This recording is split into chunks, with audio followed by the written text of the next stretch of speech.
That certainly gives us a quorum. So you can start the meeting whenever you're ready, and I can let you know who all's here. All righty, let's do that. The October 30 Finance Committee meeting is called to order. Our first order, together, looking at past minutes, etc. I'm looking for that page, Leanne. Okay, well, let me just start off with some technology first. Can you all see my screen that says virtual meeting tips up on the screen? Yes. Yes, okay. Indeed. If at any time during the meeting you can't see my screen, let me know. You can one of you can wave and let me know you're having trouble seeing it. I just want to start out by mentioning when you're not speaking, be sure you mute your mic. That will help everyone else hear better. You can either move your cursor down to the bottom of the screen and a white bar will pop up and you can click the mic to turn it on and off, or you can do Control D. And make sure if you've got a cell phone or anything, keep that away from your computer. That causes a lot of feedback. I'm going to pause during presentations so you can ask any questions that you have. And we are recording the meeting, so if you need to step away or somebody else is in the room that doesn't want to be on camera, you can turn the camera off, or you can do Control E, which will which will turn your camera on and off. And when we take a vote, we're going to ask who's voting against the item. It's a little easier than trying to keep track of who's voted for a meeting, for an item. And Ms. McQuinn has joined. So currently on the meeting, our committee members, Bill Moore, Rick Miller, George Elmore, and Jack Warner. And then from PFM, we have Steve Alexander, Scott Sweeten, and Laura Howe. And Ms. McQuinn, as I mentioned, is here as our board member. And our IT staff, we have Mark Murray and Raymond Marshall. And then Mike Burke has joined, our esteemed CFO. And then Ron Horan, Brenda Giampetti, and Laretha McIntyre from my office. So we've got a full house. Everybody's on. So I want to go ahead and just mention a couple of things before we start. We will be going through the quarterly investment reports, the TAN sale, the annual debt report, and at the end of the meeting, we have the election for chair and vice chair. So I have checked. Mr. Miller is currently our chair, and Dr. McDaniel is our vice chair. And there is a term limit for chairs, but Mr. Miller can serve one more year before he's term limited off. So I just wanted to throw that out for the group. And at the end of the meeting, I'll kind of take over and ask for nominations for the chair and vice chair. Somebody pointed out for another committee that it's better to do that at the end of the meeting, so you don't have to deal with who's running the meeting at the beginning. Especially when it's virtual, it's a lot easier to do that towards the end of the meeting. So the first thing, I've got the agenda up on the screen now. So the first item was the technology tips and the introductions. I think I've covered that. And then the minutes. So I'll bring that up on the screen. Is there a motion for approval of the minutes? So moved, George Elmore. Second? Second, Jack Warner. Any opposition? Motion carried. Minutes approved. Okay, thank you so much. And we're going to jump right into the investment side of the presentation. So the first thing is the market update. And I think Steve Alexander was going to take us through that. I'm going to go ahead and take the full screen so it looks a little better. Good morning, everybody. I hope everyone is doing well. And first of all, please let me know if you can hear me okay, if I can get a thumbs up from somebody. I can hear you. Oh, thank you. Thank you. All right. Well, happy Friday. And I sincerely hope that everybody is doing well and staying safe. PFM has been working from home since the middle of March. So I live in this little box every day. This is the farthest as I can go, as the whole firm, which we're about 600, almost 700 employees, and about 36 offices around the nation, are officially still working from home. And we had our town hall meeting yesterday with the firm nationwide, and we're expecting to stay home, working from home till March of next year. I just completed a Advent Health board meeting this morning. And they are predicting a very, for lack of better words, a very nasty winter as COVID-19 cases are picking up tremendously throughout the United States. as well as Florida is experiencing that as well. You've probably seen the news in Europe. Europe is right in the middle of a really nasty second wave. Both France and Germany are experiencing a record amount of new cases. If all countries, Russia, who we typically don't believe everything that comes out from an information standpoint, they are reporting that their hospitals are over 90% at capacity. So I think if Russia is saying that, it must be pretty bad. It's probably at 110, 120 if they say it's 90, if you know what I mean. But the COVID cases are getting more severe.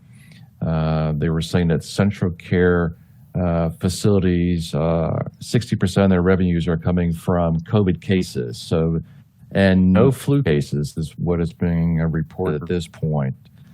So that's the situation we are in. The markets are really going to be driven by COVID, I think, the rest of this year. As you probably saw in the news, and Leah, we can start changing some of the pages. Thank you.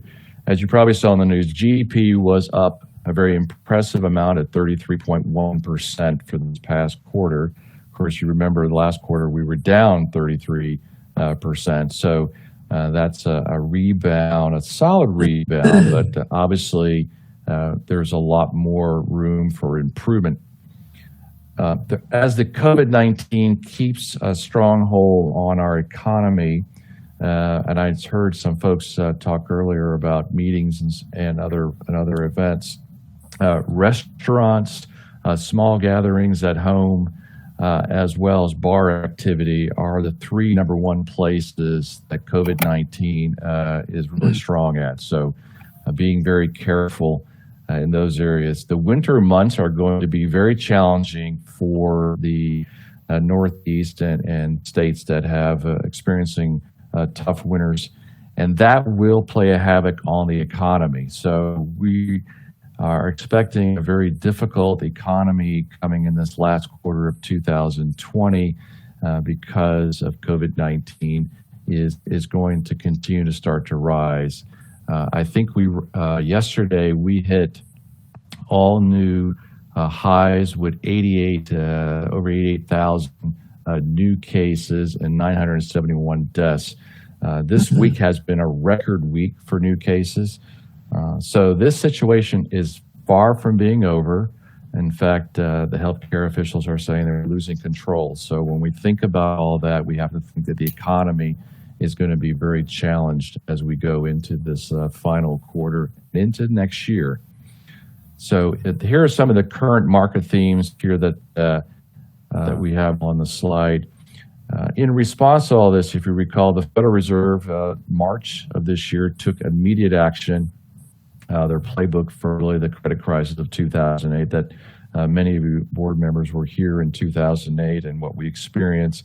Well, the Federal Reserve did a tremendous amount of new programs in March and April to keep the economy afloat with their various credit programs, commercial paper programs, buyback programs. All those have continued in place and most likely have helped the economy to keep where it's at. We did see the equity markets over the last week or so tumbled here based on the new COVID cases.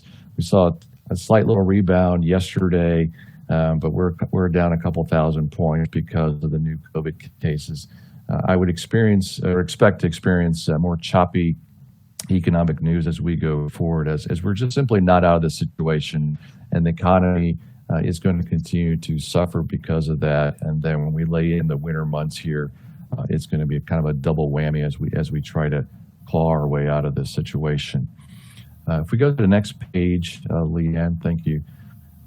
Here are some of the indicators, and I think last quarter we did talk a little bit about the existing home sales. This is kind of an interesting demographic shift that we're experiencing right now. New home sales are really spiked up.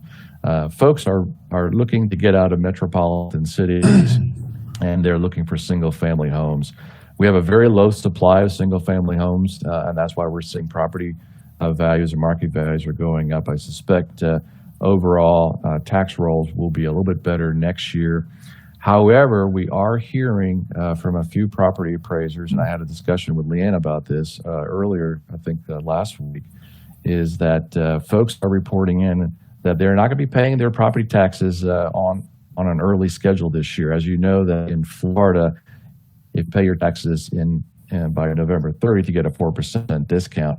People are making that choice that discount is not attractive enough because their current cash flow doesn't meet the tax liability. So we're going to see some shifting and some timing of the way revenues are going to be flowing in, I think, from an ad valorem standpoint. Also, from the reality is that a lot of our state revenues are down because sales tax is down. Resort taxes have been crushed in most areas around Florida. Despite the fact that new home sales are up, we'll be interested to see if that's going to be supported into next year if folks don't have an income and there's not an economy to keep that up. But there is a shift going on from metropolitan areas to small suburbs and subdivisions, and people are looking for single-family homes to get away from the congestion that could expose you to more to COVID-19. If you go to the next page. Thank you. This just kind of shows you here really as of September 30th that you can see here, if you remember the grim news of the unemployment rate back in April. It was really devastating when the economy was shut down. We hit close to 15% unemployment rate. The good news that has been improving since we're down to less than 8% now. Still a big number. If you're unemployed, it's a terrible number. But it is improving, and that's supported by the great GDP growth that we saw here in this last quarter. So we're down to about 7.9 or so, and as well as the number of people collecting unemployment assistance is declining. As you know, Central Florida is really dependent on tourism. Our unemployment rate is getting better, but we have a tremendous amount of still folks that are unemployed, as Disney World is not in good shape from that standpoint. Both Disney, Universal, SeaWorld have had massive unemployment announcements, both here in the state of Florida as well as in other parts of the country. You go to the next page, Leanne. All right, some good news. If you look at PMI, which is the Purchasing Managers Index, and the Services Purchasing Managers Index, any number above the line of 50 is expansion. Any number below the line of 50 index is a contraction. You can see how sharp it fell in the beginning this year, and we've been crawling back. So that's good news, and that's supported by the strong GDP number that we just experienced.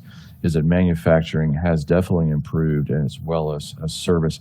You're going to see service is going to be very challenged, I think, the rest of this year for the comments I made earlier about COVID-19 and whether that is going to be very challenging. I think you're going to see service, as you can see, a little bit of a decline, just barely, on that far right-hand chart. And I suspect we're going to see that line either level off or take another dip before it gets better, as we're faced with really kind of a double whammy here as we go into the latter part of this year.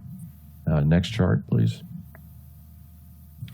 Well, if you look at some of the various states here, Texas, California, Florida, New York, and Georgia, and the rest of the U.S., you can see the new reported cases, and we're definitely on an uptick here. This one is only as of September 27th. It's outdated, this chart. The October numbers would show this a much higher number. As I said earlier, this past week was devastating for new COVID-19 cases, and they continue to rise here. But you can kind of see that it is through these states, as well as many of the Midwest states are experiencing a new COVID case that they did not have before. So this situation is with us, and again, it'll be driving our economy through most of next year as well. Next page. We didn't capture the GDP this time here on this chart, but the numbers came out, like I said, very strong. But we expect that this will level off. We brought back the decline that we had earlier this year. So technically, we're out of a recession because now we've had a positive quarter. A definition of a recession, of course, is 2 negative quarters for GDP. So now we've had a positive quarter. So that technically means we're out of recession. but it certainly doesn't mean we're out of the woods. So there's a lot more improvement to go. But long-term projections based on the Fed is still relatively low as we work through these challenges. Next page, Leanne. Okay, so I think really kind of hitting it home as far as interest rates and what does it mean for interest earnings, what does it mean for Palm Beach School Board, as well as any short-term fixed income investor, is the Fed has said very clearly over and over again, very loudly, that they're not going to raise rates anytime soon. We're going to be at these low interest rates for quite some time, as we say here, 2023, and that's probably more on a conservative side. The Fed's target rate, if you remember, Ben Bernanke kind of drew this line in the sand when he was Fed chairman about anything above 2% would signal that the Fed would be raising rates. Anything less than 2% on a CPI would be signaling they'd be cutting rates. That's kind of not in the playbook anymore. It's really about keeping rates low. At this point, I think the Fed would be very happy. I think all of us would be happy if there were some inflation in the marketplace. That would signal that the market's heating up, and we'll need every possible inflation that we can get at this particular moment. But we're really looking for averages now. That's what the committee, the Federal Open Market Committee, is saying, is that they're looking kind of for an average. So it's not going to be so direct about whether it's above 2% or below 2%.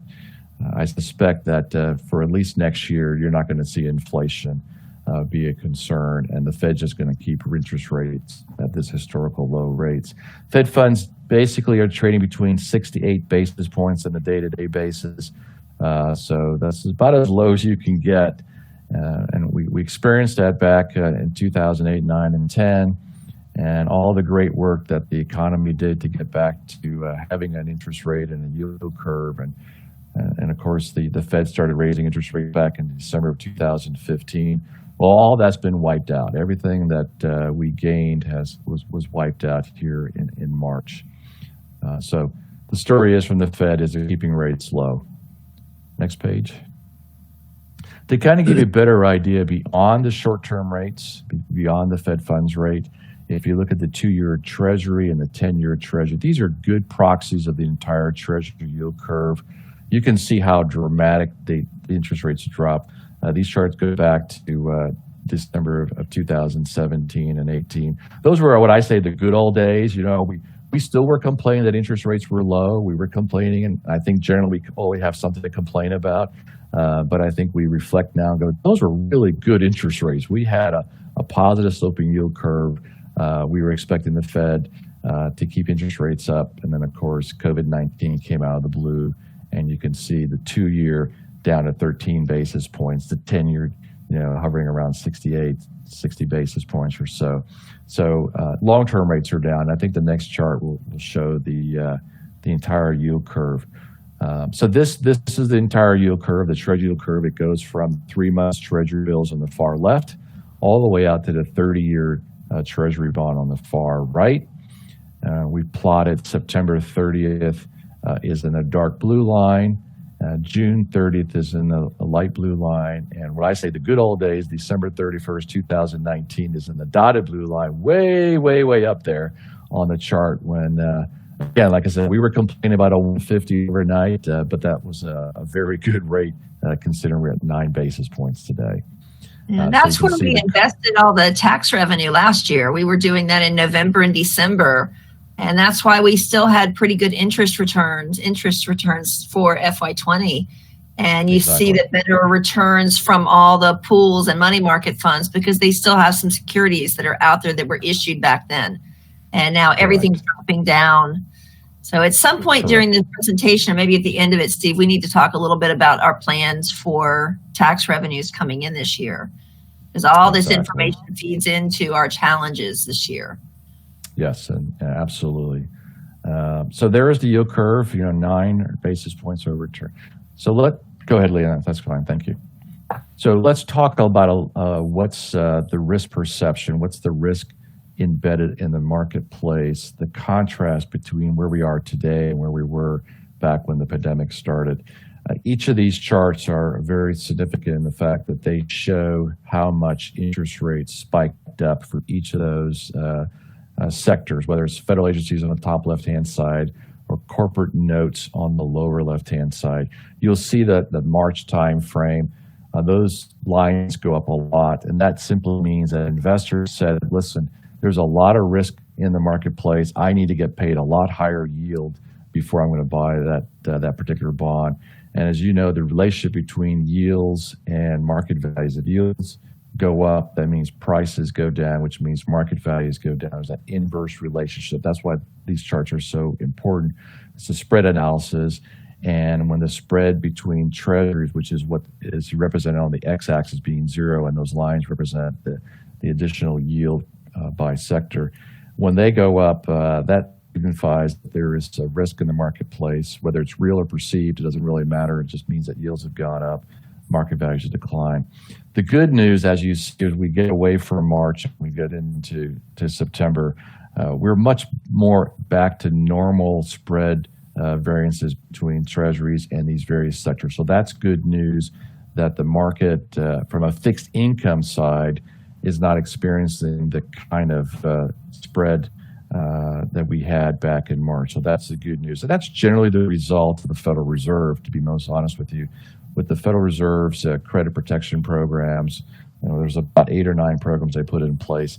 That really helped stabilize the market, which is really one of the two main mandates of the Federal Reserve is to price stability. And they did a good job about that. The market is stable. Not to say the equity market's a whole different ballgame. But from a fixed income side, we've seen that. We've also seen the number of downgrades decline.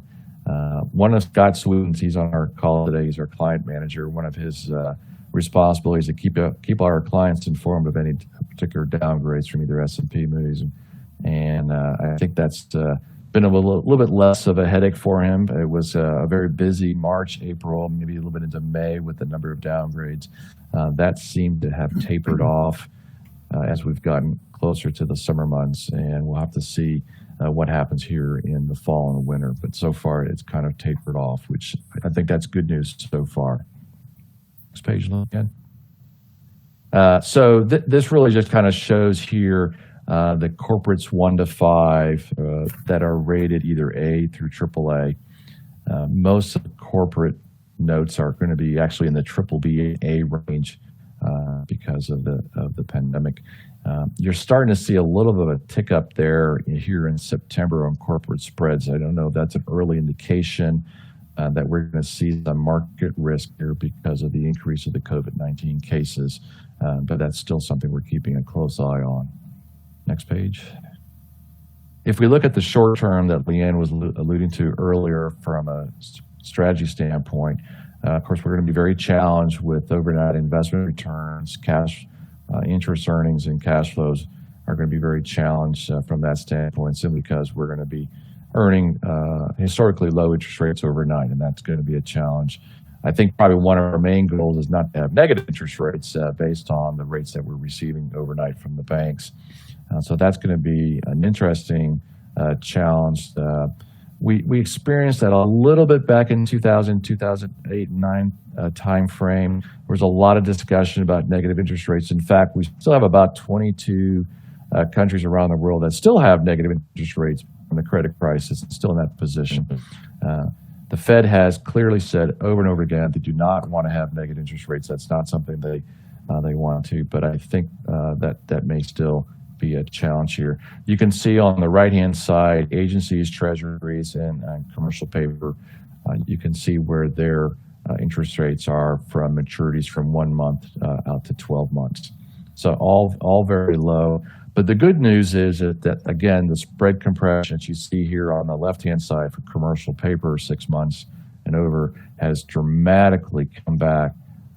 So that's good. So from a market risk on securities, it's just not as prevalent as we had in the beginning of all this. So that's also good news. And again, credit to the Federal Reserve, their actions. Next page. So let's talk about returns, what's happening with performance numbers. This is the year-to-date numbers for 1 to 3 and 1 to 5 to give you an idea. Duration on 1 to 3 is about a 1.7. Duration on a 1 to 5 is about 2.3 years. The sort of the diamond and line represents the third quarter. You'll notice that treasuries versus the other security sectors, treasuries are lower, and that's the way we would expect to be. That's the way a normal total return distribution is treasuries the lowest, and as you go down the credit profile, the returns get higher. The fact is that the first quarter of this year was such a flight to quality that treasuries, if you remember, outperformed all asset classes, including stocks. I mean, you couldn't be in a better place than treasuries in the first quarter because of the pandemic and the economic shutdown. That has reversed itself, but it's going to take some time to those numbers sort of level off and return to a normal total return distribution, just because the first quarter was such a dramatic result for treasuries. Next page, thank you. If you are a follower of the equity market like I am, it's kind of a brutal year, especially in the first part of this year. I would have liked to just stayed asleep this whole year and woke up here recently, because it's a lot better situation now than it was in the beginning of this year. But you can see the rebound. This is kind of the support of the whole V-shaped recovery. The equity market certainly has a pretty healthy V-shaped recovery, but I think we're going to be challenged here the rest of this year because of the items we discussed. On the far right, you can see what sectors of the S&P 500 are not performing well and what have been performing better, and some, of course, are very obvious because of the sectors that they're in. Next page. Here's the overall fixed income returns to kind of give you kind of a mathematical representation of total returns for the various sectors that you can see on the far left-hand side, and then what was happening in the 1 month out to 5 years. So generally speaking, total returns are all up, and that's because interest rates have dropped so dramatically. So as interest rates drops, of course, total return numbers get better on bonds. So we have experienced that. So really what we're going to be experienced with, again, low interest rates for several years to come. It is going to be a challenge to produce interest income on the short end. From a day-to-day strategy, it is going to be really selecting whether it's a pool, a money market fund, or lead in the bank. A number of different things have to go back and forth. I do think, though, that over time, as the various money market LVIP products sort of get to their bottom, it will make more sense to push assets a little bit further out. It's not going to be a major increase in interest income, but we have to do the best we can with what we have, and that's going to be an ongoing strategy, I think, is to really look at overnights and, based on cash flow needs, push out investments, and maybe it's 6 months, 9 months, a year, year and a half. That will all help the overall cash flow returns to the district, but it will be very challenged as we experienced 10 years ago. So hopefully that gives you a nice overview and gives you some ideas of what we're faced with in the world of investments. And we can stop there, Leanne.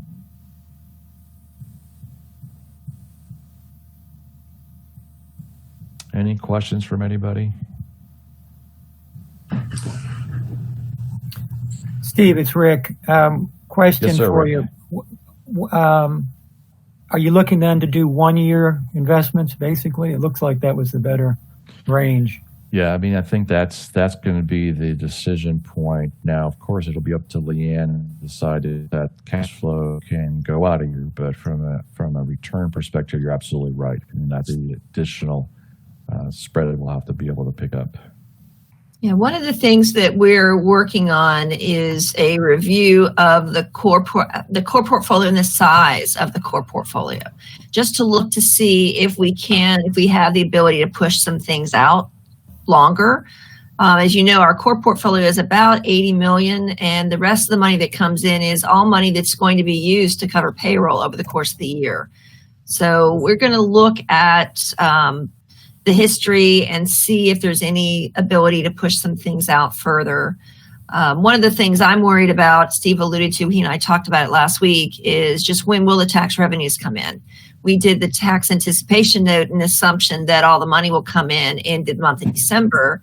And if we have delays in that, it certainly could cause challenges. So it's something that we're monitoring very closely. Last year, when we invested, we locked everything in as early as possible. We did a lot of buying of securities in November and very early December. And this year, I may wait. I want to make sure the money's actually coming in. Normally I'd take that first tranche of tax revenues and lock it in right away. Well, what happens if that's low, or the one that comes in after that is much lower than expected? That one in middle of December is always the bulk of the money. We usually get 60% of our revenue in on that one day. So if that number comes in low, then I'm going to be less likely to lock in money in investments, and then possibly be in a position where we'd have to take a loss selling something. So we'll be a little later in investing. I want to be, I'm not going to rely on our projections quite as much. And when we get to the district investment report, normally you see a chart and we show you what all the projections are and what I think we're going to invest in. I actually took that slide off because I have no idea what we're going to invest in today. The market, it keeps changing, and I'm not comfortable with the cash flows. We've never seen a situation where I wasn't comfortable with what our cash flow numbers are. We're very predictable. It's a little dicey with sales tax expenditures. I never know when the contractors will bill, and sometimes they bill 3 months at a time. So that's always been the uncertainty we deal with. But I can kind of set sales tax aside and focus on the operating budget and make sure that we're investing revenues that'll be used for payroll and normal accounts payable, and manage that really well. It's going to be hard to do that this year. So Steve and I have already talked about it. We'll continue to work through that until I can see we actually have money in the bank. I'm going to be more hesitant than normal to lock things in. So we have already switched in June. We added in three money market accounts that we're using for daily cash in and out. And then we use the money in the pools for longer term, because our short-term portfolio has all matured. That usually happens in December, and all the money matures in September and October. So right now we have the core portfolio invested, and PFM is doing a great job in managing that. But everything else is really in short and overnight securities until we get those tax revenues in. So the big challenge, two challenges. One is cash flow. Is the money going to come in as the way it always has, or are the problems I'm hearing from elsewhere in the state and the country going to hit us as well? And I just don't know that. Our largest taxpayers, FP&L, I'm sure they're doing great. But then you've got the Boca Resort, the Breakers, the Gardens Mall, Wellington Mall, Boca Mall. Those are our largest taxpayers in Palm Beach County, and they've all been experiencing problems because of the economy, and the pandemic. So I'm going to be more cautious when we're locking in investments. I was hoping to come to you today and say this is our game plan. And I think the game plan is to come up with a game plan when tax revenues come in. I'm working with lots of projections and lots of ideas, but until we actually see the money coming in, that's going to change everything this year. Leanne, does this mean you'd borrow less on the TAN? And do you have reserves to cover it one way or the other? Well, the TAN is already done. We did that. That's later on the agenda. We borrowed the $115 million in September. It closed in early October. So we have that cash. So, and we scheduled it to pay off in January. If I had heard the stories about people not paying their taxes on time, I might have left the TAN to mature longer to give us more flexibility, but I didn't hear that piece until after it was too late to change the TAN and the maturity. But we do have plenty of cash. The sales tax revenues, we talked about the fact that we have that line of credit, and I never draw down on it because we have so much cash in the bank for sales tax. So I'm not worried about us not having cash. We're going to have money. It's how do I invest it? How long can I go out to invest it? So I'm not worried about our ability to pay our bills. It's just how long can I invest it before we need it to pay the bills? Good. So I'm just going to be a little more cautious with our investments for this cycle.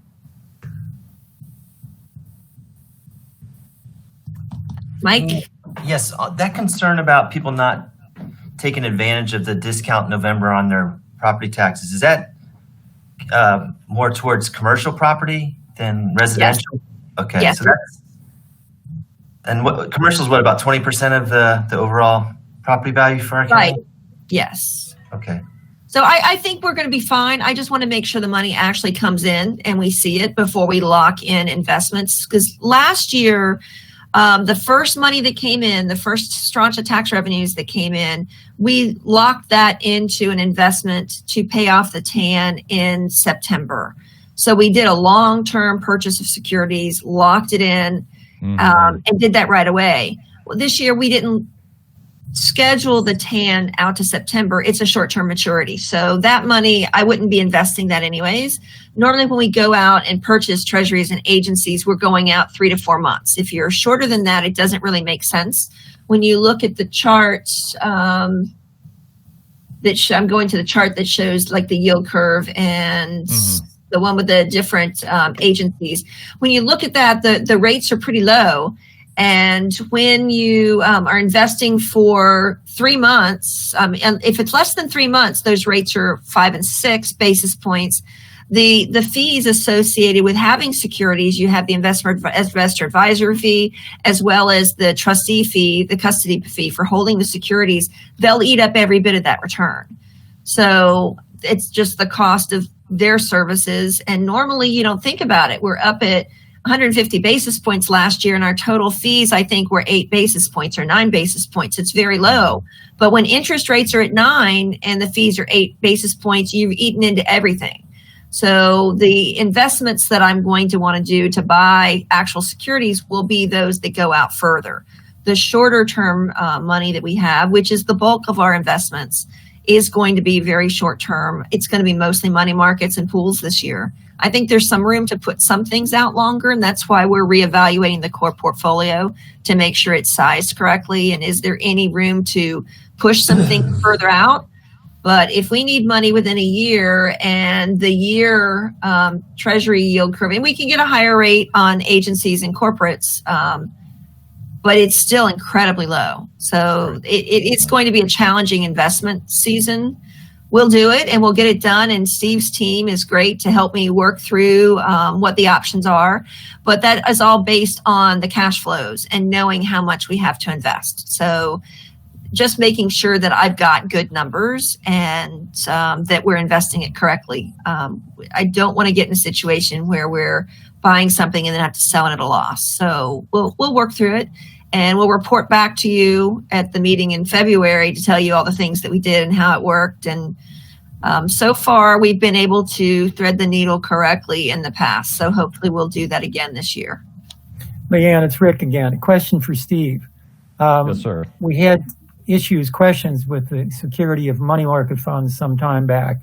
Do we have any issues with the use of money markets at this rate? No, that's actually a good question. So if you remember, if you're referring back to the previous time, that was really a credit crisis. So we had a credit problem with securities because of some of the security structures. That's not really being experienced now. In fact, most money market funds are doing quite well. And if anything, the decline of interest rates have actually helped the value of securities. So we're not experiencing the credit crisis that we did before. I mean, it's really a healthcare crisis that has caused some financial problems, but it's not the type of credit crisis that we went through in 2008 and 9. Yeah. But that's a great question. Leanne, if it's okay now, can we... Yeah, I was interested. The money markets that we're using are all government money markets. So we're on the safe side of money markets as well. We're not out with anything with any risk in it because every dollar we have is money that is going to be needed within the next year to cover payroll. So we really don't have the opportunity to take a lot of risk. I thought, Leanne, if it's okay with you, we could have Scott Sweden kind of hit some of the highlights of the long-term portfolio. And then Okay. We'll turn it back to you after that. Okay, I'm trying to get her up to the, here we go. Well, we probably need to go. Yeah. Okay. That's right. Yeah, we're good here, Leanne. Can everyone hear me okay? Yes. Yes. Yes, sir. Perfect. Well, good morning. I'm Scott Sweeten with PFM, so it's a pleasure to meet everyone. This particular slide really serves two purposes. One is for compliance, and you can actually see in the bottom right portion, you're in compliance across the board, given the various asset sectors or security types. And visually in the bar chart, the gold portion of the bar chart shows what is permitted by your investment policy. And the blue shaded region is actually where the portfolio was allocated as of September 30th. You can see across the board, well within your limits. And obviously, in most of the sectors, we have quite a bit of room, which is a good situation for us to be in as the investment advisor. Losing my voice here. We can move forward a slide or two. Okay. And actually just back one or two, just the individual. Okay. There we go. Now this is actually, if you are in compliance with the individual issuer breakdown, and you can see pretty much across the board, permitted by your investment policy per individual issuer, it's 5%. You can see in the right column that you are in compliance across the board. The only other area that I'll point out is the allocation percentage to the left of the permitted by policy. And really, I'll just kind of focus on the corporate notes because as Steve had touched on, there were downgrades pretty much up until about April. And that was primarily under the umbrella of COVID-19. But you can see you're permitted up to 5% per individual issuer. And for the most part, you're looking at exposure of 13 basis points, 10 basis points, 5 basis points. And even if we look at the actual individual issuers, you are well diversified across the board. That's obviously one way that we tend to manage risk. And Steve, did you want me to touch on the news this morning or the breaking news while we were on here? Or? Sure. Okay. Actually, Boeing was just downgraded this morning from Fitch. Fitch lowered the rating on Boeing to BBB minus. And if we're looking at your exposure here, minimal. You're at what, 2 basis points? So obviously a very minor portion of the overall portfolio. Our credit committee is actually going to be reviewing that this afternoon. As of right now, we're still recommending that you hold this position, and I'll certainly give updates after our committee meets today. But Steve had touched on, our credit committee has been working overtime to say the least. They've been monitoring every position that's held in the portfolios, and they continue to just be very diligent going forward. They're meeting multiple times a week. And I can say we probably expected further downgrades from Fitch because in the middle of the year, Fitch actually changed their rating methodology to given sectors. So this was somewhat anticipated, but nonetheless, as Steve had stated, I'll send out a notification to Leanne a little bit later once we get off the call, and then we'll go from there. Any updates that come out, I'll certainly let Leanne know as soon as possible. Right. I was going to mention Boeing. Of all the downgrades that we've experienced, Boeing is the only one that is downgraded to the point that we would not be able to purchase that security anymore. Our policy doesn't require that we sell something once it's downgraded, but it does give us guidance as to what we can purchase. So Boeing is the one that is in a position where we would no longer be able to purchase it. And I'm always watching it. It's that 140,000. It's a very low percentage of our portfolio, but that's the one that we continue to monitor. And of course, they've got the issue with the Boeing, with the MAX, with the planes that are sitting on the tarmac. So I understand why they're being downgraded. People aren't buying their planes.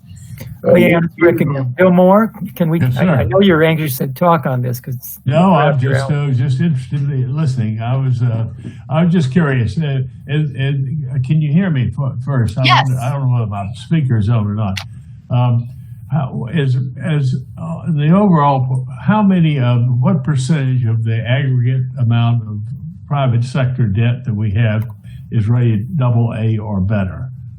I mean, I'm looking at J&J on here. Obviously, it's the one of the only two AAA long-term credit ratings left in the world. How many? But the vast majority of. Liam, if you could go to the portfolio statistics, it's really good right there. So the average credit rating of the long-term portfolio is AA. So AA. Okay. If you look at that, I don't know, Liam, that page a little bigger. Let's see. Can I? Zoom in. There you go. And then just scroll up there. Yeah. There's so the overall. Quite substantial. Yeah. All right. Yes. Well, yes. It's yes. We're participating in high-grade corporate securities, well diversified. And so the average credit rating is AA. Now, keep in mind, this is the profile based on Standard & Poor's. If you remember, Treasury agencies were downgraded from AAA to AA. So this is suppressed, if you think about it from that standpoint, more to the AA simply because... So we're 75% in the AA or better category. Exactly. Right. Yes. Okay. And also keep in mind that we have 52% in U.S. Treasuries in the long-term portfolio. So the half of the portfolio is in Treasuries. We've always run that. If you've been around for a while on this committee, you've always remembered that we always have a healthy portion of this portfolio committed to Treasuries. And obviously, that is the part of the portfolio that provides great liquidity, as that's the sector that's the most liquid. That's the most coveted security, especially in the first quarter of this year. Everybody wanted Treasuries. We had those Treasuries, and that helped the portfolio perform very well. So in case of any type of liquidity crunches, we do have half of that long-term portfolio is easily accessible. Let me ask you one other question, just to go back to the duration discussion that you were having earlier, and desirability of moving out on the curve just a bit to try to pick up a little yield.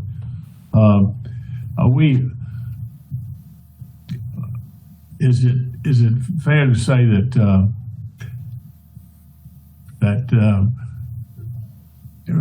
what percentage of the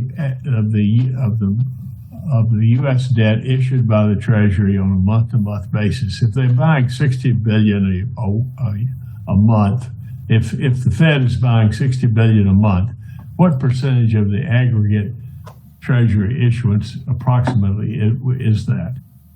In other words, the question I have is the Treasury market really functioning, or is it simply a function of our doing a Weimar Republic routine in its early stages?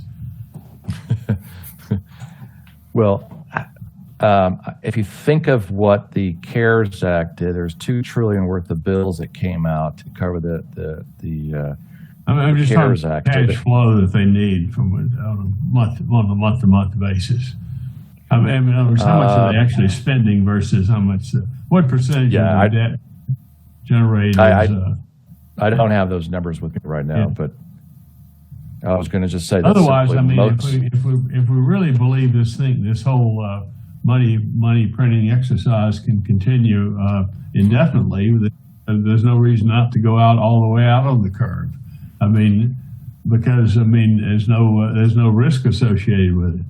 If the interest rates are going to be low forever, but we have to. I know that no one seriously none of us are seriously entertaining proposing that. But I mean, the logic would dictate that it could well work. Right. And I think your logic to the point of going really far out sort of supports our idea about that. It does make sense to stretch out maturities if the cash flows from the districts can support that, because of the fact that from the risk of rates rising is so low that we feel comfortable that if we could make little bit longer maturities, putting the cash flow needs to the side. If we can make a little bit longer term investments, we're not very fearful that rates are all of a sudden going to rise and we're going to lose market value. So I think we have time on our side from that perspective. Well, I know this is all just a theoretical conversation, but it is interesting. I mean, the thought is that if you really believe the Fed can control the financial circumstances of the country indefinitely, there's really no reason to be fearful of ever moving out of the curve. I don't believe that myself, and so I don't think any sensible people do, but if they are, the modern monetary theorists yes, don't agree with that. No, you're right. You're right. But that's what keeps the market interesting. If we all believe the same thing, it'd be a very boring invest market. So it's all these ideas that come into the marketplace that keeps this market very interesting and very vibrant day to day. Yeah, I'm digressing from the real subject to just. No, but you're thinking about the fun stuff. That's the good stuff. Well, thank you. I didn't mean to no, it's okay. wander back on stuff that y'all had already covered, but I just thought it would be kind of fun. My pleasure. Thank you, Leanne. Oh, no problem. It is a good discussion. And I always enjoy all the discussion this committee brings to it, and it helps me do a better job at managing the investments. So I am happy to let you all talk as long as you want about this. I always learn from the meetings. I'll give it back to Scott to finish up with performance numbers.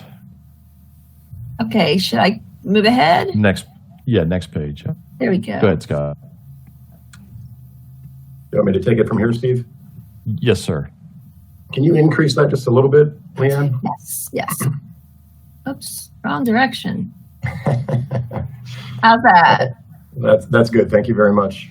So for the third quarter, obviously, you can see the performance was a positive 0.20%.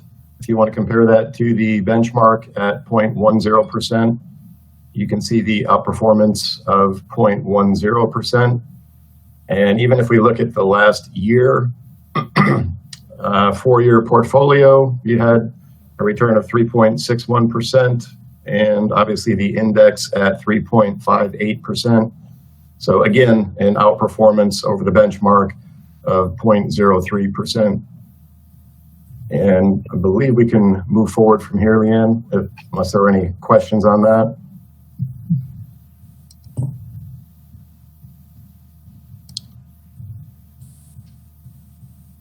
What else did you want to cover on this, Steve, just to move forward? Because some of these are just a bit repetitive. Maybe go down to the accounting page. Okay. Which is a little bit back up. Back up? Yeah. And it should be a few more. Right there. That'll be the last page we can cover. We can put the numbers. Okay. Now, this is pretty much a good slide, mainly for the client perspective, because as the investment advisor, we tend to speak in percentages and basis points, but this gives you a good visual of a breakdown in dollars and cents. You can see the portfolio earnings as of the end of the third quarter, beginning value of $86,450,117. We can basically skip down to the interest earned, $346,263, and the total portfolio earnings just in the third quarter of $169,839. So a pretty solid quarter, certainly under the circumstances. Okay, Leanne, hopefully that gives everybody a good review. So the total return for the long-term portfolio, you can see it's well north of 3%. If you saw back to that yield chart that we showed earlier, there's no place on the yield chart you can get 3%. So the long-term portfolio strategy has served the district quite well through this time frame, and will be a place for a good return for the next year or so. Yeah. I'm really glad we increased the size of the core portfolio this year. We did that in November and December when tax revenues came in. So we had shrunk it years ago and we increased it. It was good timing. So we'll see if we can do that again. We've got to do some due diligence to see if that's possible or not. I don't know. Was there anything on the short term? I think it's all sold at this point. This is all the securities. This is all the detailed, yes. Okay. So I'm going to go ahead and switch. Well, here is the short term. There was a little bit. It was all just sold. A little bit left. Yeah. Ending value is 0. I thought we as of September 30th, right? Yeah, those securities, we all have them set to mature no later than September, because that's when we need the cash. So it's very much laddered based on need. So I'm going to go ahead and switch over to the district investment report, some of which is mimics exactly what Steve and Scott have talked about. But this is just an overview of the entire portfolio as opposed to just the piece that PFM manages. They do help us manage all of it. So when we talk about money markets and pools, I have conversations with the PFM team all the time. They get our data every month so they can add everything into their reports. So we've got the information on the core portfolio. This is very similar to what you've seen before, but I think the total amount that we had is $808 million. So this really is our lowest point in cash in September.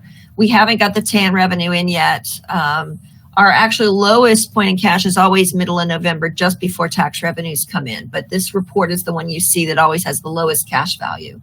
About 10% in securities, 70% in money markets and pools, and 20% in bank balances. The bank balance, and one of the things I want to point out on this page are the interest rates. And so Wells Fargo for our bank account is based on contract. There's 2 rates. One is a rate that is the interest paid on balances where that interest is used to offset fees.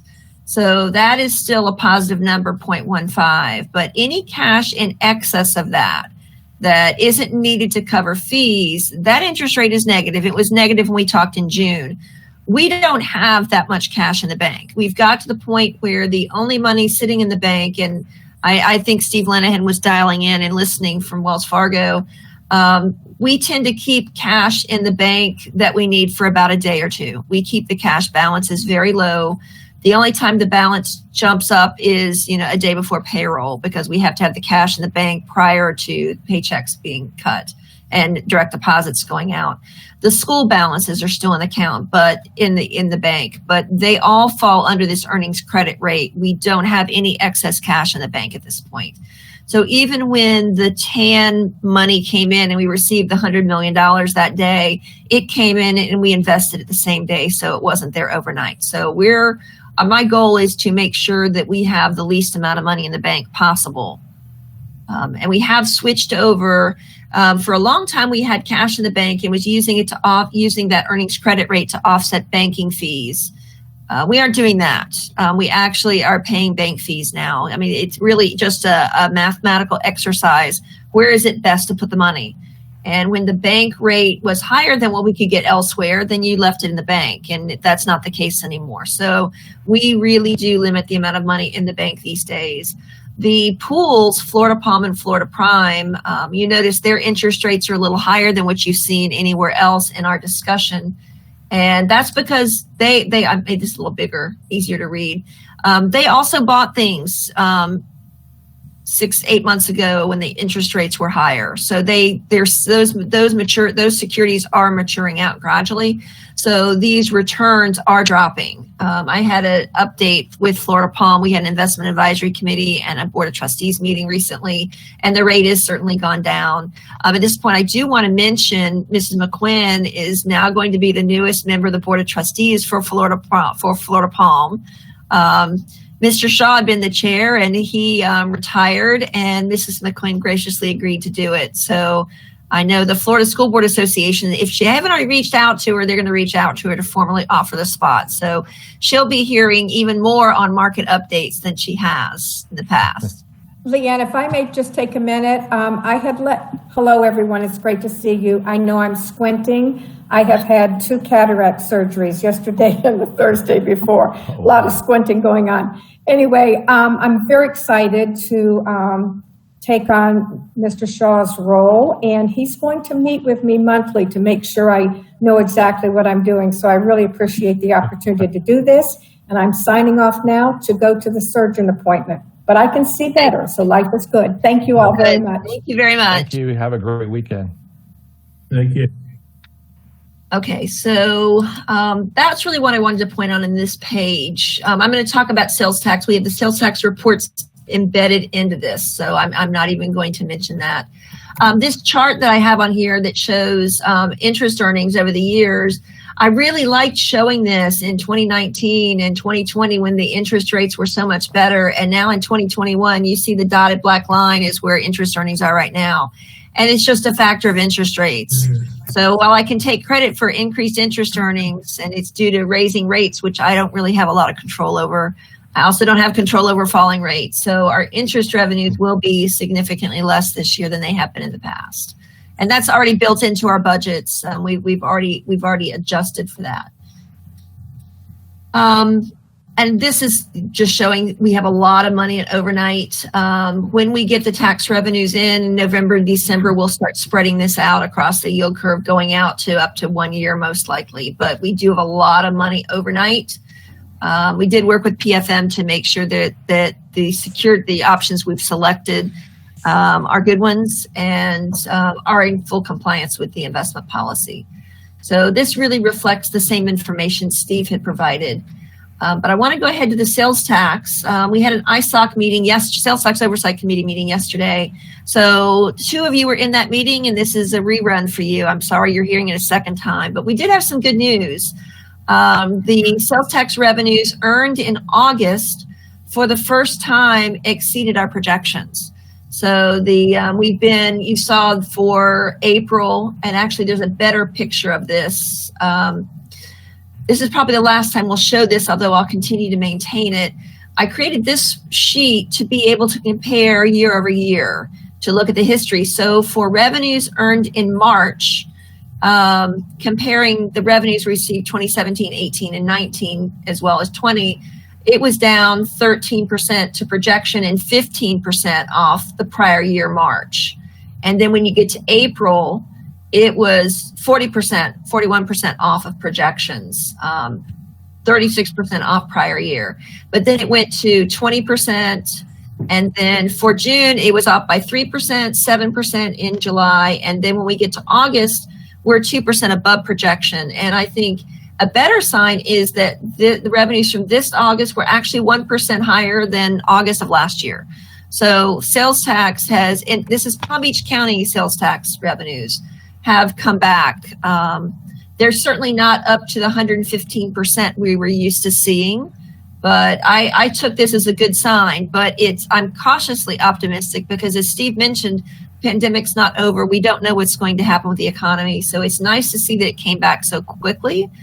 Hopefully that will continue, but it's something we'll continue to monitor as we move forward. Going back to the summary, the expenditures to date, 329 million, purchase orders at 128 million. And then the interest, we still have the line of credit for 80 million. We'll need to increase that or do some other type of borrowing associated with the sales tax. So we'll be bringing that back to you in the February meeting. I'm hoping the market, we tried to do an increase to that line of credit back in April. And as you saw on some of Steve's slides where he showed the rates associated with corporate notes and corporate borrowings and lines of credit, the rate had increased pretty significantly. So we elected not to increase it. We actually reduced some project budgets. We were able to do that without impacting any project schedules. So we just kept the line of credit as it was. But when we get to this year, we will need to increase that line of credit. There's a lot of construction projects that are starting up. We'll need to increase it to probably, I'm looking either between 120 and 140. And that will depend on sales tax revenues. As they continue to rise, then the line of credit can be less. So we'll be coming back to you in February with ideas to either increase that line, which we have the ability to increase it to up to 200 million. But PNC has the ability to give us a different rate for anything over the 80%. So we'll see what kind of rate they're able to give us. And if not, we can look at something like a sales tax revenue bond. So we may be doing something else. So far, the fees associated with the transaction were 237,000, as compared to interest revenues of 8.7 million. We have enough interest earnings on the sales tax to cover the cost, the borrowing cost for whatever we end up doing, whether it's a line of credit, continuing the line of credit, or if we do a sales tax revenue bond. This money is set aside and held separately specifically to deal with any interest expense we might have. So we do have that flexibility.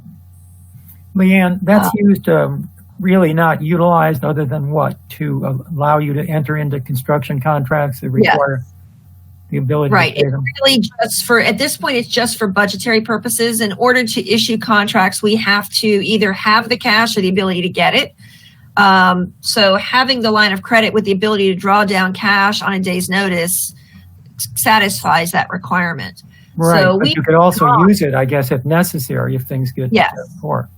Yeah, that's another thing. I talked about that with David Moore and Laura Howe. You know, if we ran into problems and needed cash, we could draw down on that line of credit. That is an option that's already available and it's there for us. Okay. So that's another piece of flexibility that we do have. This is just a chart showing the same information. It's just an interesting way of looking at it. Sometimes people like visuals as opposed to numbers. The green area is that quarterly distribution that comes in. So you see it every 3 months. You see this extra amount. And you can see each month the blue was consistently riding up and then dropped off for FY20. And we see that consistently every month until you get to August and it just continues growing. So I wish I do have a little crystal ball on my desk. It doesn't do me any good to know what's going to happen in the market. We'll just take it a day at a time and see where we end up at. But the sales tax is something we monitor. I provide this update to Mike every month, and we share it with the construction department. I think the superintendent gets it. So we share this information so people are aware of what's happening. The fact that our sales tax went up is really good. I haven't heard that in other parts of the state. So I don't think for example, Orange is to the point that their sales tax revenues are back up to where they expected them to be. They still have a lot of people that just aren't traveling and aren't going to Disney and aren't staying in hotels. So statewide sales tax numbers are critical for us. That's what feeds our operating budget is state sales tax revenues. That's a big portion of it. So I don't think the state overall has got back into positive territory, although they are seeing it's come back. It's better. It's just not back to where it was. And then this is the same information that's in the PFM report. It just shows all the various securities that we're tracking, all the investments as required. And then behind this, I've attached the PFM market review and then the fund fact sheet for Florida Palm and the same information for Florida Prime. I know that's something that you all like to have readily available, so we include that as part of our quarterly report. So that does it for my planned presentation on investments. Are there any questions? Any other questions? Yeah, it's Rick. My question to you is, how do we look? I know we borrowed recently on the TAN, but our credit rating, is it holding up okay? Credit rating is held. We did a rating with Moody's for the TAN, and it stayed the same. We did see that Moody's is doing some recalibration of their rates of their credit ratings. So that's something we're going to be watching. My indication is we won't see a change at this point. When I've talked with them, and you know, a lot of credit goes to Mike and to Heather, the operating budget, and how we've positioned ourselves, setting money aside to deal with anticipated shortfalls, that we're prepared to deal with what might come from the state later in the year and next year. The rating agencies also know that their entire finance team was here through what is now we call the Great Recession. We've all lived through that, and we know what to expect. This economic crisis is different. It's managed differently. It's driven based on health issues as opposed to credit.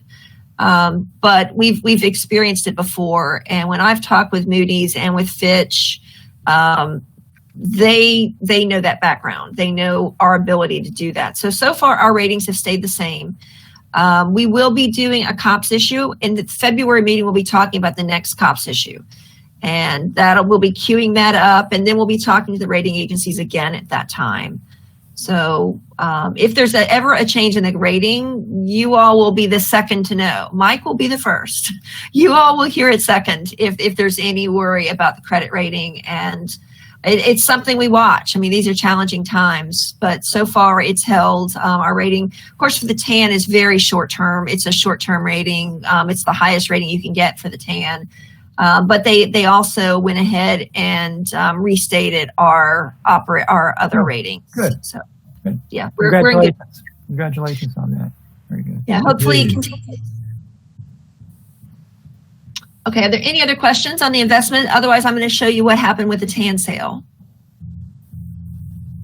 Okay, so with the TAN, I'll try to make this a little bigger. We had 11 bidders. Last year there were only 8, so we had more bidders than in the past. And the winning bid came in from Jefferies. Those of you that know Mike Baldwin is now at Jefferies, so he was able to convince them to put in a bid on the TAN, and they won with a rate of 0.159%. So really, really good borrowing rate. I would love it if we could invest at a much higher rate, and then we could try to pick up some positive arbitrage, but that's not something we're going to pick up. You've seen what the low interest rates are, how low the short-term rates are. So even though this is incredibly low borrowing rate, we'll still end up paying, having a net loss on the TAN this year. But we borrow it because we do need the cash for the general fund. A huge differential in the bids, like double for UBS to Jefferies. Yeah, it was really interesting. And some of the rates, we monitor. We didn't have the students in this year, so we were just everybody sitting in their office and watching. And a lot of the bids came in. I'm used to bids coming in just in the last 2 or 3 minutes because of watching the market. What exactly is the rate at that moment in time? Some of these came in 20, 30 minutes in advance. Some did come in at the very end, but everybody put their bids in, and Jefferies was the winner. Good. Miami-Dade did a TAN sale 2 days later, where ours was Tuesday and theirs was Thursday. And they use a different platform than we did. So I joined, he did a Zoom call so I could watch. And we do it where everybody puts in a bid and the best bid wins. They do it as an online auction so that the banks can bid for lots and small amounts and can constantly change and put in new bids, and they can see where the low bid is. So if they really want to bid, they can keep lowering their cost. It was very interesting to watch. I think they ended up, they borrow significantly more than us. Ours was $115 million. I think theirs was over $400 million. So they ended up with 6 bidders, 6 firms that won. There were 6 sets of legal documents that went along with that. So there was a lot of work that goes on behind the scenes to make that happen. We've actually asked PFM to do a compare and contrast. Since PFM works with Dade, Broward, and Palm Beach, and all of us were watching to see what happened. We ended up with a better rate than Dade did. Yeah, good. Yeah, we did end up with a better rate. There was 2 days between, and they were a much larger amount they were borrowing, and all those things could impact the rate. But at the end of the day, we did have a lower rate. So the company is knocking on my door. They would like us to use their platform. I haven't been able to see a benefit yet. Until I can see that, I'm not really anxious to switch. Steve Alexander's got to drop off at 10. So before he drops off, I just want to make sure to ask if there's any other questions for him. What we have still on the agenda to talk about is the annual debt report, which is not what he's going to be chatting with us about anyways. I think his section is done, but just wanted to let you know he'll be dropping off. Okay, so this was the TAN. Any questions on that? Okay, so I'm going to go ahead and move on to the annual debt report. And as I mentioned earlier, we normally do this in December. We were able to get it done earlier. I don't have the annual investment report for you. I'm going to bring that to you at the next meeting. I'm trying to build something very similar to the annual debt report that talks about the story of how we invest and how we do things. So I'm still working on that. So I'll bring it to you in January and at that February committee meeting. The annual debt report does have a requirement that it has to be given to the board in December. I was surprised that I don't have the same requirement for the investment report. So I was going to bring you a draft and said, you know what, if I can wait a little bit, I'll just bring you the final. You have, for the investments, you have seen the annual investment results. It was the June 30 quarterly reports. It's just working on the text. So I'll bring that to you at the next meeting. But the debt report structure is the same as what we've seen before. A lot of this information is no surprise. I referenced the policy and our goals. Our credit ratings have not changed. The ratings are still the same. And we borrow. I do have down at the bottom the total amount. And I always thank the Finance Committee because we could not have done all the things we've done over the years without all of you. That total savings to date, it inched up a little bit because we had we earned some positive arbitrage on the TANs. So it bumped up to 163.4 million. So I always, at this point of the meeting, tell you thank you so much because we could not have done all the things that we've done without the Finance Committee's support. So it's and I get a lot of comments saying, how can you say you saved money on issuing debt? But it's comparing how we could have price we could have borrowed at versus the price where we actually did. So I think that's some really good news. So I go through and mention all the people that are involved in the borrowing, from all of our advisors to our underwriters, reference the website. And I'm going to go through this pretty quickly because there's no changes. This is the history of our debt issues and why we issue debt. Just talk about we were borrowing to build new schools because we were overcrowded. We were growing at 5,000 students a year. There were a lot of safety inspection violations from very old schools, and you can see this drop down significantly. A lot of that has to do with all the new schools. We tore down the old ones that had lots of safety violations and replaced them with new schools. So that volume dropped down significantly. I talk about the first sales tax, and we borrowed COPS associated with that to build additional schools. And then we've got a chart that shows the number of student stations that were financed with COPS. This chart, when you see this next year, it will have an increase for 2020 and 2021 because we did a COPS issue this year and added in, well, they're under construction. We have 3 replacement schools and 2 additions that are under construction. I've added them into the numbers based on projections. So we've added in the 3 replacement schools and the 2 additions. This bumps us up to 106,000 student stations, or it's almost 50%. It's 49.4% of our student stations have been financed with COPS. So half the schools in the district were built with COPS at this point. So thank goodness that we have this program, the ability to build schools, because otherwise we would still be in the situation we had with a lot of safety violations. Let's see. So I talked about the new sales tax, and we do anticipate COPS issues. We've done the first one that was done in this year, and we have another COPS issue planned in 2021 and another in 2022. This chart you've seen before. The red line is just showing the value of 2 mills with no growth. The green line is what our tax revenues would have been if we still were able to levy 2 mills. And the blue line is where it is. So our tax revenue is still not back to the level of revenues we received in 2008. We're close. We're going to get there over the course of 2021. We're going to cross that line, but it's taken a long time just to get back to the revenues that we received in 2008. And that's really the reason that we had to do the sales tax, is to bring money in to take care of the maintenance costs that we lost. That lost revenue equates to just over $1 billion of lost revenue due to that tax cut that happened. And this is just showing the amount of COPS outstanding to principal, and it's been going down steadily. You'll see it went up a little bit this year because of the new COPS issue.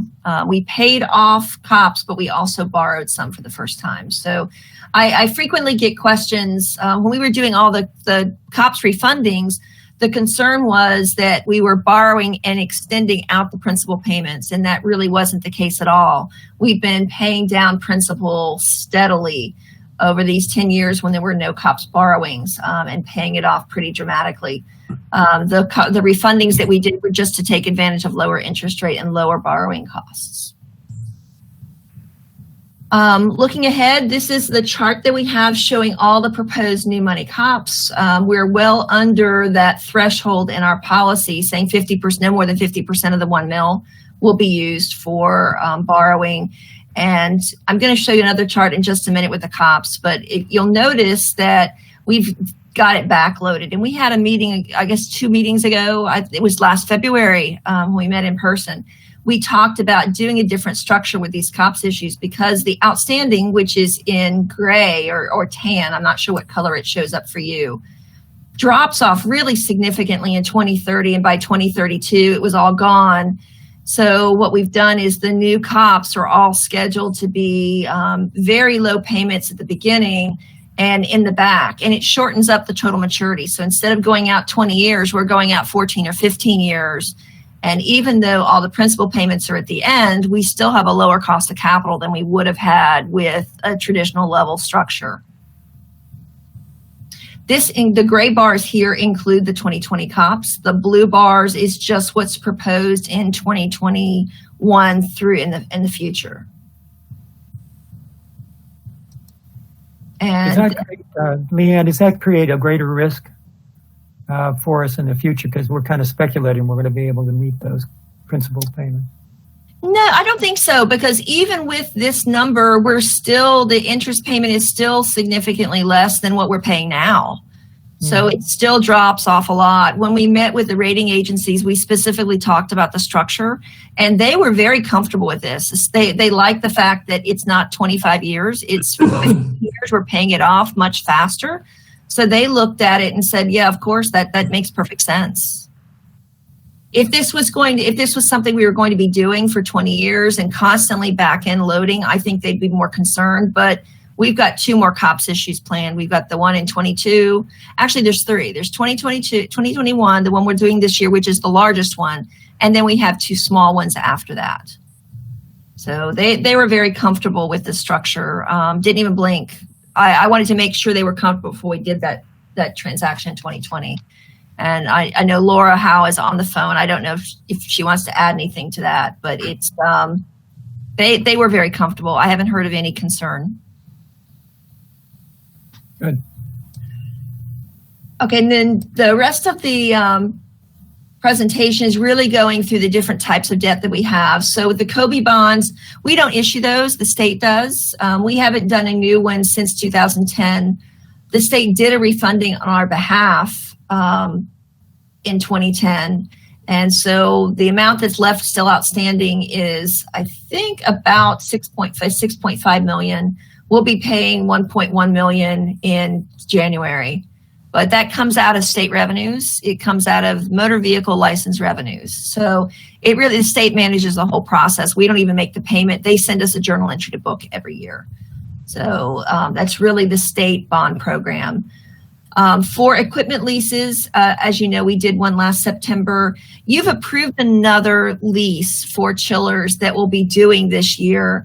I'm still working on the projections and cash flows for that. So we haven't actually taken it to the board yet, but it's on the list of things to try to get done either at the November or December board meeting. It just depends on when we get all the data we need on the actual equipment needed and which schools they're going to be at. And then COPS, I've added a chart in here that we didn't have last year because I wanted to point out the structure of this particular COPS issue. So the gray bars was the already outstanding, and then the blue is the structure that we used for this COPS issue. And you did see this at the April meeting. We shared that with you, but it is back-end loaded with principal payments starting in 2032. It's interest only until then.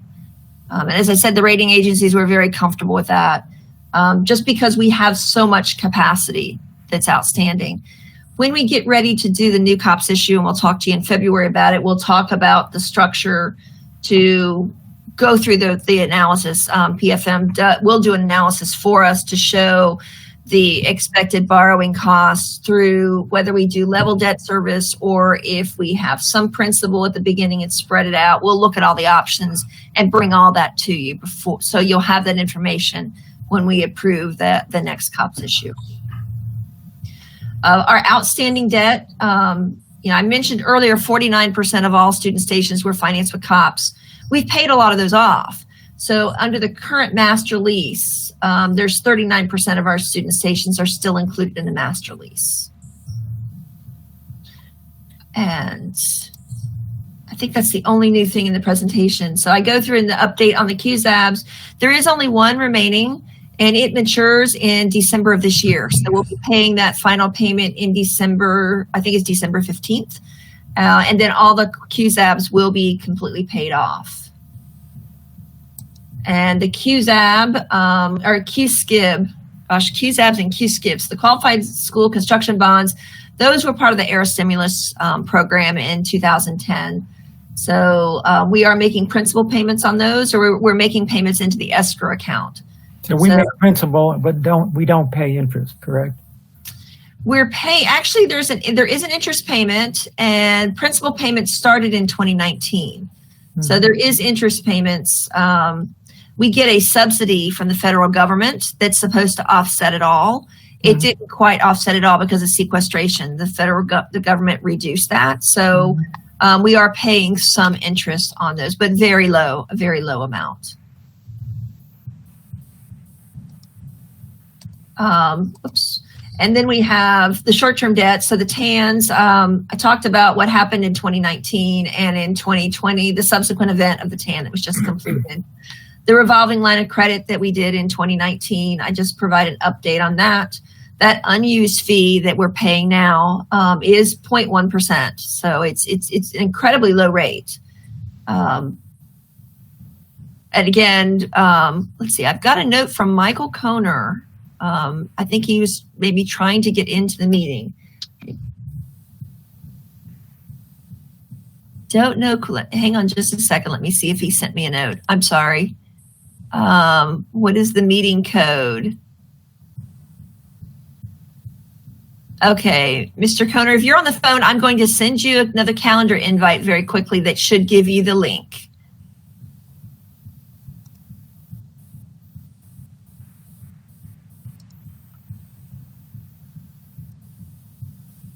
You all are still seeing my sales tax presentation, right? Indeed, yes. Okay, give me just 30 seconds and I'll send this note out to Mr. Koner.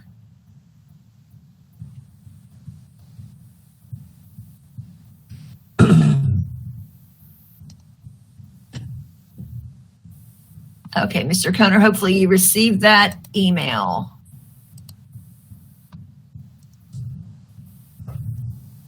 Okay, so let me just continue on with this. So the revolving line of credit, as I mentioned, it's 0.1%.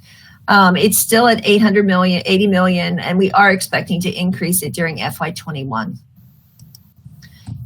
Hedges, I still have the note on here. We have the ability to do hedges, and we did several of them. They were all terminated in June of 2018, so there are no hedges outstanding at this time.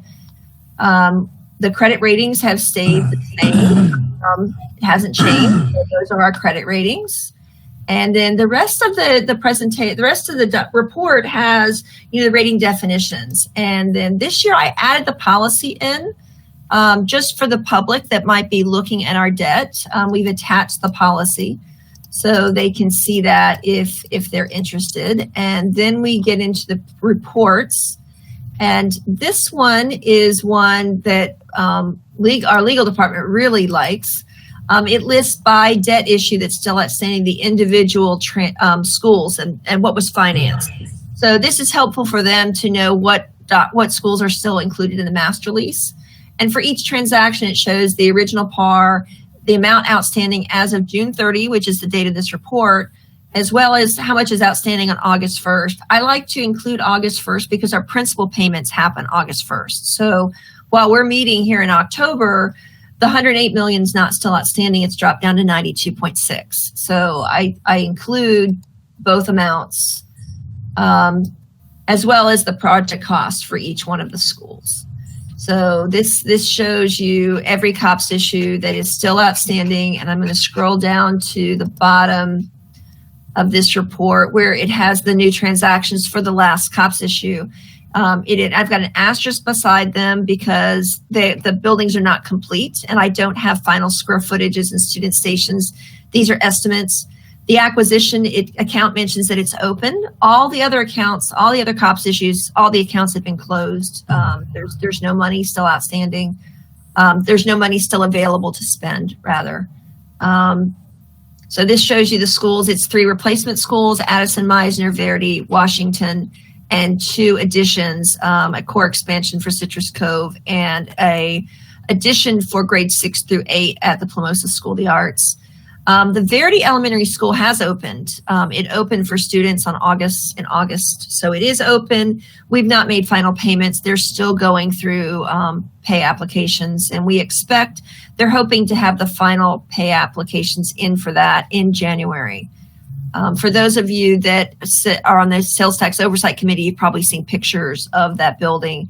If you all are ever interested in seeing pictures of those schools, I can bring those to you at a future meeting. I hadn't thought of that till just now, but we do have pictures of those schools. They reported out to the Sales Tax Oversight Committee, to our Construction Oversight Committee. So I'd be happy to do that at a future meeting. And now that I think about it, that might be something interesting to put in some of these reports to show how the money was spent. So I may add that in before I send the report to the board. I may add a couple of pictures of Verity into this report. So then the next report, the next tab here is the list of the transactions and showing the present value savings. So this is how I come up with that 63.4 million of savings, because we're tracking every transaction we do, when it was done, how much was new money versus refundings versus swaps, the total, and then the present value savings. So 85 transactions that we've all done together, with savings of 163.4 million. So once again, kudos to the committee. We could not have managed to do this without you. And then the next document is the last one, and I know you can't see this. I'll see how big I can make this. When I print this, it prints on 11 by 17. It's a very large document, and this is a working document. I use this all the time. It shows for all the debt that's outstanding, or in the case of the QZAB, it's one that we paid off the course of the year. It shows for each one who the issuer was, the original principal amount, the amount outstanding, final maturity, whether it was it's fixed or variable rate, if it's a new transaction or refunding, the interest rates, the credit, the insurer, which all of our transactions are uninsured at this point. We've taken the bond insurance off all the transactions. Typically, their rating is not much higher than ours, so there was not really value in it. So we list who the insurer was, the insurer rating, our ratings, both from for the issuer rating and the COPS. And as you know, the COPS rating is one step lower than the issuer rating. So this issuer rating would apply if we were issuing general obligation bonds. And it's always one notch higher than what you'd have for COPS. Any call provisions, what the call dates are, why it was issued, and any notes that I want to add in. This one refunded a portion of the 2004A. This particular refunded part of the 2002D, and then it was partially refunded by 2017B. So this really is a working document. When I have a question, I go to this. This has got all the information on it.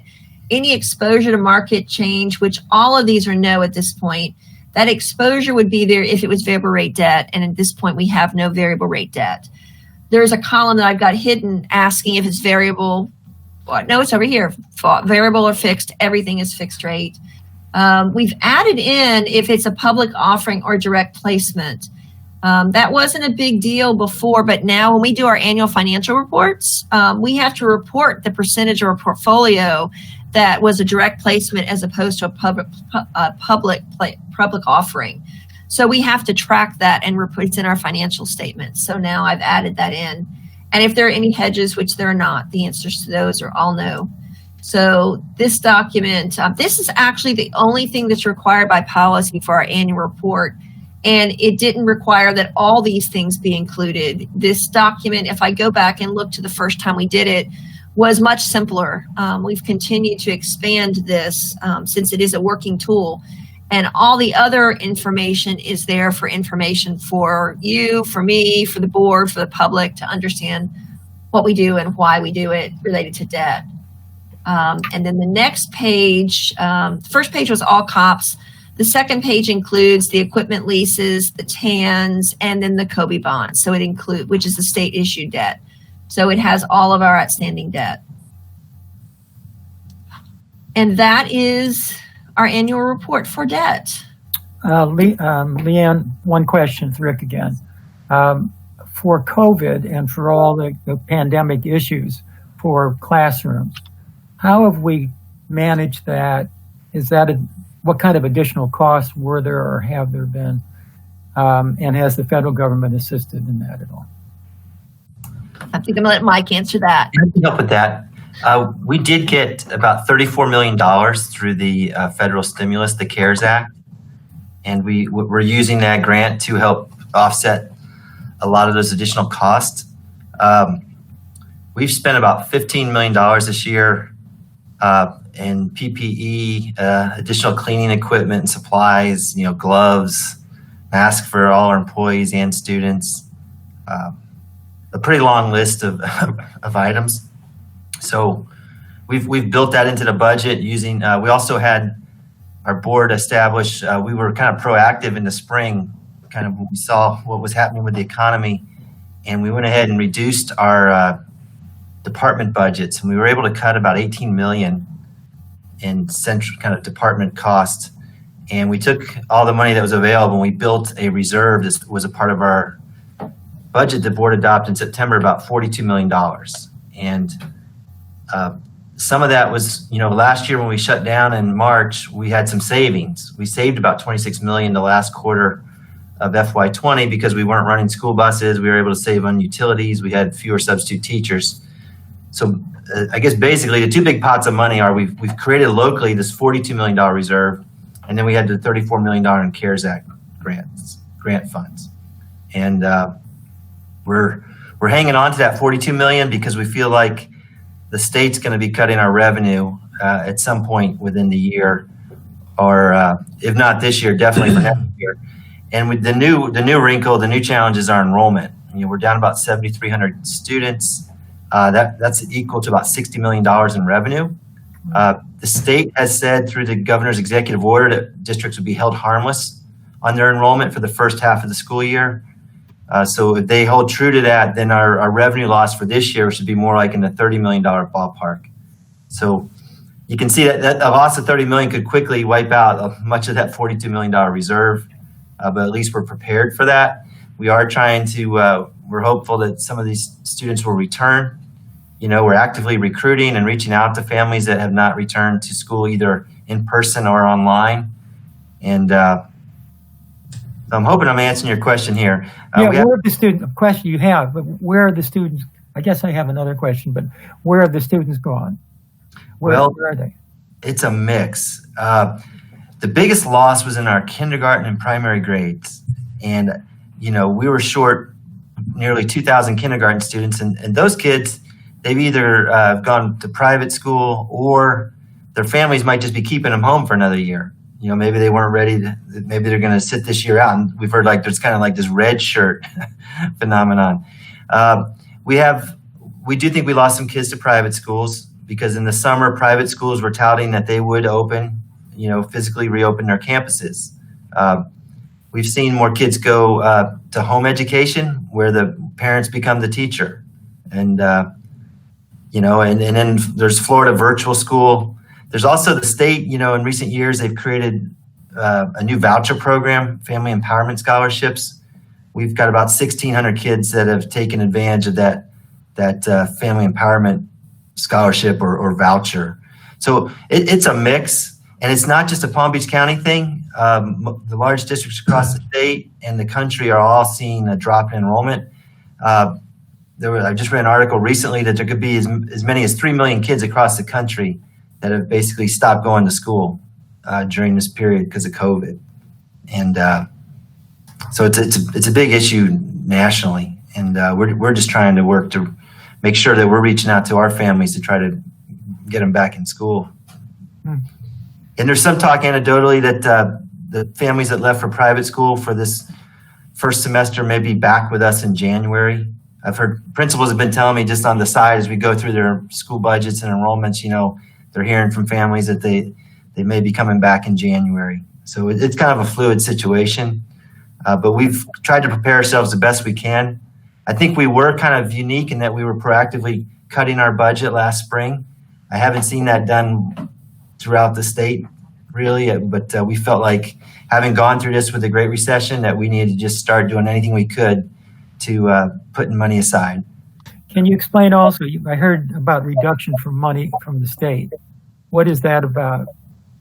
Is that sales tax money? Yeah, so I mean, if really just picking up off of Steve and Leanne's presentation here, the state, they approved their budget in March for this current fiscal year. And it was based on revenue projections that were done in January pre-COVID. So in August, the state economists, EDR, that group, they updated all their forecasts. And when they did that, they had to reduce the FY21 general revenue forecast for the state by $3.4 billion. And that's significant. That's like 9.9% of the state general revenue. Education is funded with about 37% of that general revenue goes to education, K-12 education. And then they further reduced the FY22 forecast by about $2 billion. So we did a forecast here in Palm Beach, just assuming that if the state revenue is dropping, $3.4 billion plus another $2 billion, if we look and we just assume based on the pro rata share that education makes up of their general revenue, and then drill down to Palm Beach County is about 7% of that general revenue, that our loss could be about $144 million over that 2-year span. And so that would just be basically losing the amount we're funded per student. And then if we have an enrollment decline, that's on top of that loss. So we are kind of concerned that we're heading into some tough times here. And as we start working on next year's budget, we could have, if our enrollment doesn't bounce back. Now, the one thing that's out there that could potentially, I guess, really help us is if there is another round of federal stimulus. And I've heard now, I guess the talk is nothing's going to happen, before the election. But the latest rounds of negotiations had about $170 billion going to K-12 education across the country. And that's about the kind of money that, we're with the Council of Great City Schools. The work we did to estimate what was needed there was about $200 billion. And so now they're starting to talk about the numbers that we think it would really take if they want to try to protect schools, going into next year. Mm-hmm. The money that's been put into public education through the earlier stimulus dollars was only $13.5 billion. I mean, I know $13.5 billion is a lot of money, but when you look at, across the country, it doesn't go that far. So thousands of school districts, right? It's not right. going to go very far.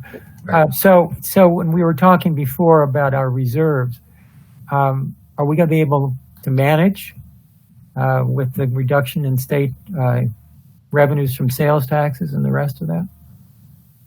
Yeah, I mean, our reserves, we haven't dipped into our reserves. We've actually tried to build them up going into this.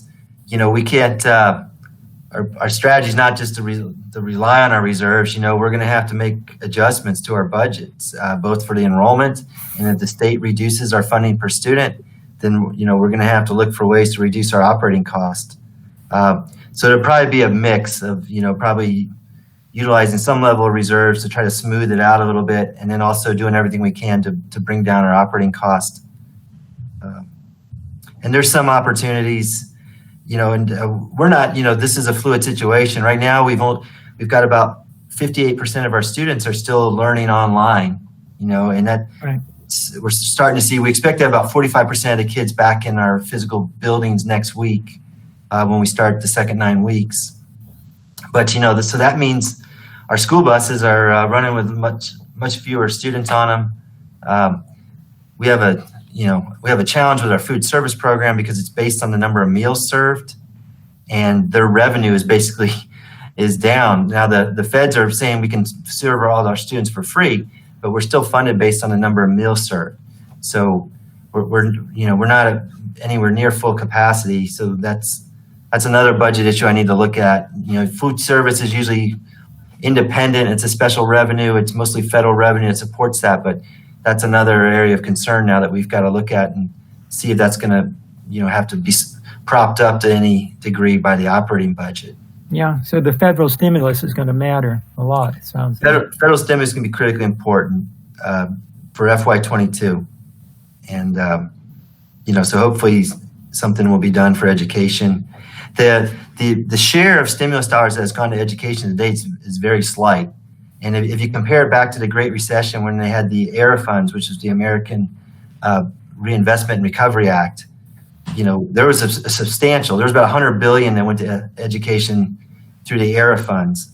And with the CARES Act, it being only $13 billion, it didn't really, that would be enough if we had this radical bounce back in the economy and all we had to do was buy some, PPE and get through, for half a year or something like that. But it's not enough to withstand, 2 years of potentially having impact to our economy and the additional costs that go along with running our schools in this environment.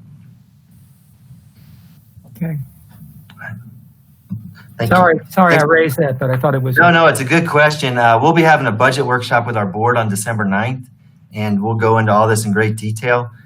It's an interesting time to be figuring out the budget and trying to prepare for all this. And there's a lot of variables and unknowns with how the state's going to treat us.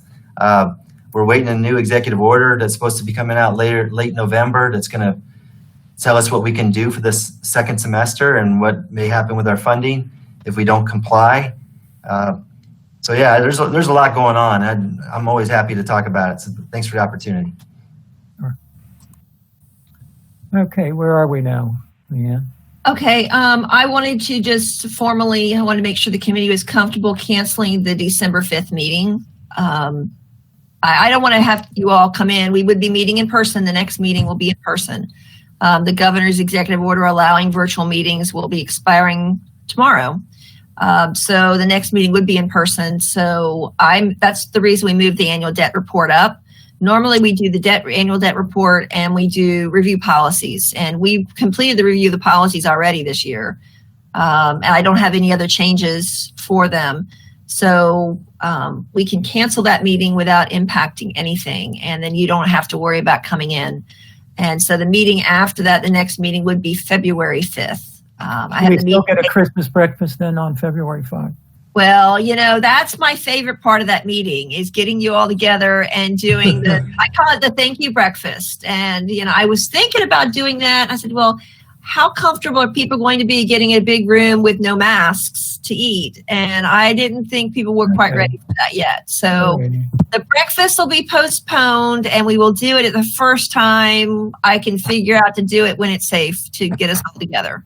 And what is the proposed date in February again? Sorry. It is February 5th. 5th. Oh, I'm sorry. Excuse me. Okay. That's okay. It's February 5th would be the next meeting. So that'll be our first in-person meeting. And to compare, our last in-person meeting was February 14th. So we would have been a whole year without getting together at that point. And that meeting will include the next COPS issue. I'll bring in that annual investment report. When I get that report done, I'm going to go ahead and send it out to you so you have it, but we'll review it at that meeting. Probably the results of the equipment lease sale will be in that meeting, and then we'll have the December 30 quarterly reports. So we have a couple of things to talk about at that meeting. The biggest one will be the COPS issue and the structure and how we're going to do that. And that COPS issue right now is at about $220 million. It's a large one. I got some news the other day. I think it's going to drop down to just under 200 million. One of the projects is going to be shifted out, but it will include a new high school and a new elementary school. So it's the first new schools we've built in a long time, not replacements, but brand new schools. So it's a brand new high school that'll be off of Lyons Road I believe it's between 6th Avenue and Lantana. So that's why it's a big transaction. And then the last thing that we need to talk about is the election of officers. So I would be glad to serve, Leanne, if people are willing. Okay. Are there any other nominations from the committee members? Anybody else want to nominate anyone else or volunteer? Okay, I think you're Rick is being. You're going to continue in your post, right, Rick? I mean, I think that's a suggestion. We'll see. All right. Yeah, well, I certainly hardly endorsed by me, but yeah, we need Rick. Okay, so I'm going to assume no one's opposed to that, and Mr. Miller's is elected as chair again.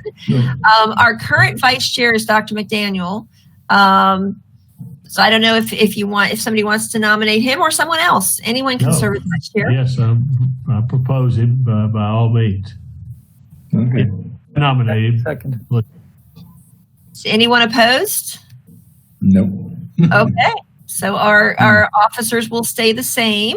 So Good. Congratulations, Rick. Thank you for your willingness to continue to serve as chair. And that is all I have on the agenda for you today. It was a good meeting. Yeah. Indeed, it was. Good. Good. Thank you. This really, the graphics were really excellent. It really, the substance was there, but the presentation was terrific. That's great. And these presentations are all available online. And once this meeting ends, they'll be sending me a link and it'll be available on YouTube. So if you look at your calendar that I sent to you, I think you'll actually see a link to the YouTube video show up in your calendar, but I'll be loading it online too. So in case you want to go back and watch it again, not sure why everybody would want to, but it's available for you to watch. It's for the public. I know that our team that usually attends the meeting, all the bankers that come in, I think they go back and watch to see what we've talked about. They miss coming in and seeing everybody. So I've got to try to figure out a way to let them be able to participate in a meeting. So any chance that's going to be live in person, February? Yeah, that meeting, unless something changes, the February meeting would be in person. So that would be in the boardroom. And we'll figure out how to make sure everybody's spread out and social distancing. That's a big room, and this is not a very large committee, so I'm not at all concerned about ways to make that safe. Mr. Barbieri, who is a board chair, has already said that if we want to put committee members up on the dais, so you're all separated by plexiglass, we could do that as well. So I'll be working with the team that manages the boardroom to figure out the best way to open it up and make sure everyone can keep that social distancing. And then we'll need to have a quorum of committee members in person. And that's 3 for our committee. We need 3 people in person, and then everyone else could participate virtually as long as that quorum votes to allow that. So we could have a combination of people in person and people online. So we have till February. I have till February to figure that out, and I'll be reaching out to each of you to find out if you're comfortable coming in or if you want to stay remote, and we'll figure out how to get it to work. Good enough. One final comment, Leanne, just to go back to the TAN issue, and I'm glad to hear the investment bankers will all be looking at it and looking at what we discussed today. But I think I would specifically ask you to call their attention to the results of the TAN bid. I mean, there's a considerable spread between the winner and the also rans, I guess you'd say. Right. And I think everyone should know that people's performance in relatively minor league short-term financing programs is reflective of their interest in the Right. business of the school board. Yeah, Hopefully they'll listen to that, when they Well, review this they meeting. hear what I said. yeah, there was a large. I mean, let's face it. I mean, the one who wants to, we want people to be cognizant of a full level of service, not just negotiated transactions. Right. Yep. Well, you can, I mean, we had more bidders, which was good. And I always believe in the strength of numbers. So I'm glad everybody participated, but there was a pretty significant spread. Even between the first and second, that cover, that's pretty significant. They're really tightly clustered. So there was 2 basis points difference between the winner and the cover bid. Yeah. Well, the last one, UBS, was just out of sight, really. Yeah. Double. Yeah, UBS is not in our underwriting team right now. Bank of New York is not either. They are our custody bank, they're our trustee for our debt, but they're not in our underwriting team either. The rest of the crew on here, most of them are part of our underwriting team. Barclays is not, but the other ones, that is our underwriting team. So they're a little closer. Yeah. No, I think y'all maybe you remember. I've always been solicitous of their being able to enjoy making money and doing business with us. But I think that performance still is measured by their overall. Our esteem for them is measured by their overall performance. Right. I agree.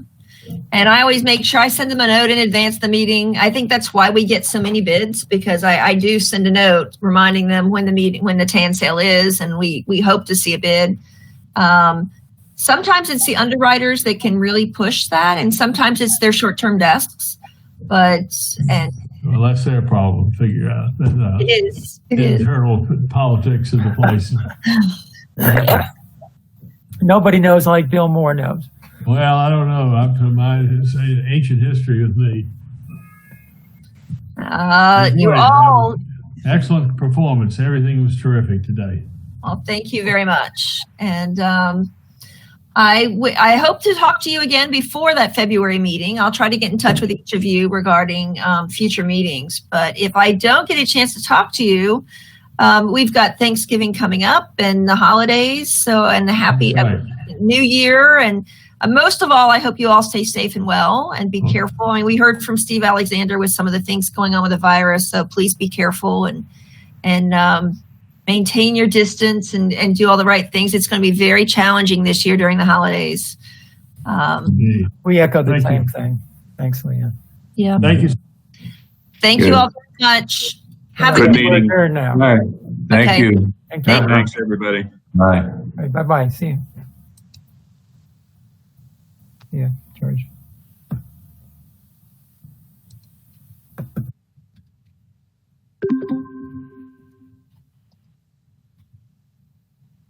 Yes.